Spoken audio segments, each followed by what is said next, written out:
Right now, Pittsburgh's best sports show is about to begin. Call us or tweet us. We've got things to talk about on the Ireland Contracting Nightly Sports Call, powered by FanDuel Sportsbook. All right, thanks a lot, Royce, and thank you for tuning into Ireland Contracting Nightly Sports Call. Give us a call on the Borders to Borders hotline tonight, 412-575-2600. A lot to talk about tonight, definitely. The Steelers are the number one topic. A lot going on at Heinz Field. Inclement weather, but the Steelers decided to stay outside and practice in the wet weather. Ben Roethlisberger's out there getting ready for his first game of the preseason. Chris, and I don't know if I'm in the minority here or the majority, but I don't even want him playing. I don't want him to play. To me, he is their most valuable player. He's the player that's maybe not the most valuable player in the team, but he's the player that you can't afford to lose on that team. The one player that you really can't afford to lose. So why put him out there and have a chance to get hurt in a preseason game? A meaningless preseason game. Because regular season games matter, and I don't want him against the Bills to look rusty for the entire first half and the Steelers to fall into a 14-point hole. He's their most indispensable player. There's no doubt about that. But I think he needs to play at least a quarter, about 4 series. Or I should say, if the results are gangbusters on the first series, right down the field for a touchdown, I'd probably still trot him back out there one more time to see what would happen. But this has to be somewhat results-based, I think. If they look really shaky offensively, they have to roll the dice of him getting hurt and let him try to settle in a little bit more and get a familiarity with that offense. I don't want to see them looking terrible in the first half of week 1 because he didn't play at all and their timing's all messed up. They can't get these pre-snap motions down and so forth. Do you really expect this offense to look great this preseason game and he's going to be out of there after the first series? I mean, they have a rotating offensive line. They're hoping to get all 5 guys playing for the first time this preseason. You have a rookie running back. You have a new offense. I don't see them, they're routinely a slow starting offense anyways. I mean, it takes them a few games to really get things going. Okay, so why not try to combat that? So because they usually are, you just kind of take that and say, well, that's going to be how it is. Newsflash, toughest schedule in the league this year, at least by winning percentage last year going in.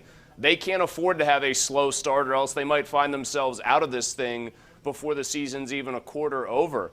I mean, you kind of just made my case for me. Quarterback learning a new system, although Matt Canada says now he's teaching everybody, including Canada, Ben is, about this. And 5 new offensive linemen as far as positions. New running back who has to learn his blitz pickups, who has to gain a comfort factor with the starting quarterback. I mean, these are all reasons why you've got to get Ben Roethlisberger out there, even if there is the slight risk that he might take a hit, that he might get injured. For me, the potential benefits outweigh the risks. All right, I get that. I understand that. Some other big news over there today. James Washington talked and addressed the whole asked to be traded thing, and he said it was a secret conversation. So he didn't deny it, and I'm thinking that it might have happened. A private conversation. James Washington didn't say whether he asked to be traded or not, but I could see this, how it unfolded. He's not happy because basically when you look at it, Chris, he's the 6th option right now. He's the 4th receiver. Eric Ebron, Najee Harris, both options ahead of him. So I would be unhappy too, and I'd want moved. And maybe he did have a conversation with someone over on that staff saying, hey, I might have a better opportunity somewhere else. Not that he dislikes the Steelers and Pittsburgh, but he's looking out for himself. I don't blame him for that. I don't blame him for that. I think it's in a guy's nature to want to get out there and play, and James Washington has been nothing but sort of a quiet, good soldier, so to speak, since he got here. When they had Duck Hodges and Mason Rudolph throwing people passes, he was the only guy that even produced remotely like you would hope a wide receiver would in adverse circumstances. They don't want to trade him because when Juju's gone after this year, they're going to need him to play a bigger role in the offense. The funniest thing to me about all this is whoever he had that private conversation with, because again, yeah, he didn't deny the trade rumor or that a trade request had been made. Whoever he had the private conversation with presumably leaked that to Adam Schefter or told it to somebody who then leaked it to Adam Schefter.